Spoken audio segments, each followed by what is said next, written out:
Xin chào cả nhà. Sáng ra mình thường pha cốc,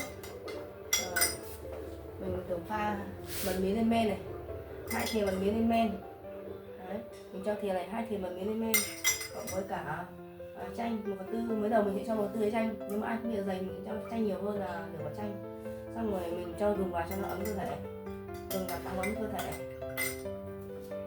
Uống chanh bột miến lên men vào buổi sáng tăng sức đề kháng, phòng các bệnh cảm cúm, ho khi thời tiết ra mùa. Rất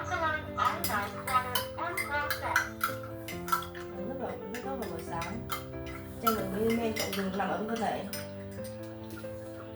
gừng làm ấm cơ thể, cộng với uống nước ion kiềm vào, nó sẽ rất tốt luôn.